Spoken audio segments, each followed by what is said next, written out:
মাননীয় প্রধানমন্ত্রী ইনশাআল্লাহ এই বাংলাদেশে আবার ফিরে আসবেন, আবার নেতৃত্ব দিবেন। উনি এখনো বাংলাদেশের প্রধানমন্ত্রী, উনি রিজাইন দেন নাই, উনি এখনো রিজাইন দেন নাই। উনাকে জোর করে পাঠিয়ে দেওয়া হয়েছে এবং উনাকে হত্যা করার চেষ্টা করা হয়েছিল। আজকে আমি দেশবাসীকে বলতে চাই, আমাদের লক্ষ লক্ষ কোটি কোটি নেতা কর্মীরা এখনো বেঁচে আছেন। যে যেখানে আছেন, আমরা যখন মরতেই হবে তবে আমাদেরকে প্রতিবাদ করেই মরতে হবে। আমাদের দল, আমরা বেঁচে থাকতে হবে। এটাই আমাদের মাতৃভূমি বাংলাদেশ।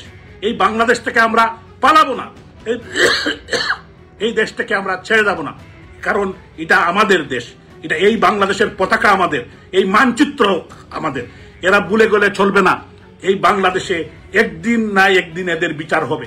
যারা আজকে এগুলা করছেন তাদের মনে রাখতে হবে, আওয়ামী লীগও 20 বছর ক্ষমতায় ছিল। আওয়ামী লীগ মুক্তিযুদ্ধের নেতৃত্ব দিয়েছে, আওয়ামী লীগ এ দেশ স্বাধীন করেছে। সো মাইন্ডেড, এই দেশ থেকে আমরা যদি বেঁচেও না থাকি, আমাদের পরবর্তী প্রজন্ম যারা, এরা কিন্তু ভুলবে না। এরাও কিন্তু আপনাদের প্রজন্মকে মনে রাখবে। যারা আপনারা আমাদের বাড়ি জ্বালিয়েছেন, যারা আমাদের বাড়িতে হামলা করেছেন, যারা আমাদের বাড়িঘর লুট করেছেন, তাদেরকেও আমাদের পরবর্তী প্রজন্মরা মনে রাখবে। যারা 32 নম্বরে আগুন লাগিয়েছেন, যারা 32 নম্বর লুট করেছেন, যারা গণভবন লুট করেছেন, তাদেরকেও মনে রাখবে। ইনশাআল্লাহ আল্লাহ তাআলা যদি সহায় হন, ইনশাআল্লাহ অচিরেই আমরা এই খুনি চক্রর মুখোশ উন্মোচন হবে। আজকে দেশবাসী অচিরেই বুঝতে পারছে। কিছু সংখ্যক ছাত্রর নামে আজকে মা বোনদের ইজ্জতের উপর তারা হানা দিচ্ছে। আজকে তারা মা বোনদেরকে রাস্তায় বাড়িতে দিচ্ছে না।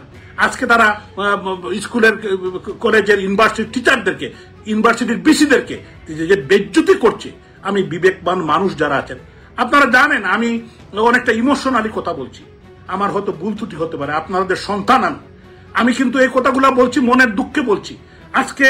আজকে কিন্তু প্রত্যেকটি এলাকার মানুষ আজকে অসহায়, তারা কেউ শান্তিতে থাকতে পারছেন না। কেন?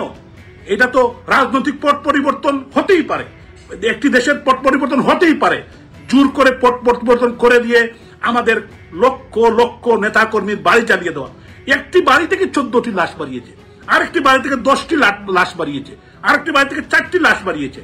এই 3টি কথা আমি মিডিয়াতে দেখেছি। এরকম লক্ষ লক্ষ বাড়িঘর জ্বালিয়ে দেওয়া হয়েছে এবং প্ল্যানফুলি কোন বাড়ি কখন জ্বালাবে, কার বাড়ি কখন জ্বালাবে, এই কালচার কিন্তু অতীতে বাংলাদেশের রাজনীতিতে ছিল না। এটা হামিদ কারজাই, ডক্টর ইউনূস, উনি কিন্তু একটি কথা বলেন নাই। উনি যদি কোনো বিবেকবান মানুষ থাকতেন, উনি একটি কথা বলতে পারতেন। উনি দায়িত্ব নেওয়ার পরেও বলতে পারতেন যে আমি এই দেশের মানুষের অশান্তি দেখতে চাই না, এদেশের মানুষের বাড়িঘর জ্বালাতে দেখতে চাই না। আমি 32 নম্বরে উনি যেতে পারতেন, উনি কিন্তু যান নাই। উনি চেয়েছেন, উনাকে প্রধানমন্ত্রী রাষ্ট্রনায়ক শেখ হাসিনা সুদখোর বলেছিলেন, উনাকে রক্তসূচা বলেছিলেন। উনি বলেছেন খুব ওনার প্রধানমন্ত্রীর উপর। এই ক্ষোভের কারণে আপনি কি 32 নম্বর জ্বালিয়ে দিলেন? এই ক্ষোভের কারণে আপনি কি গণভবন দখল করে উনাকে হত্যা করতে চেয়েছিলেন? ইনশাল্লাহ রাখে আল্লাহ মারেকে। ডক্টর ইউনূস সাহেব, আপনার বয়স 84 বছর, আপনাকে ওই বাংলার মাটিতে থাকতে হবে, অথবা আপনার যারা প্রভু, এই প্রভুরা কিন্তু আপনাকে বহুদূর নিয়ে যেতে পারবে না। আপনার হামিদ কারজাইয়ের কথা মনে আছে? আপনি হলেন বাংলার হামিদ কারজাই, নতুন হামিদ কারজাই। এবং আপনি এই দেশের মানুষ একদিন আপনাকে আপনার এই হিসাব পাই করে নিবে। আপনার এই হিসাব কিন্তু আপনাকে দিতে হবে।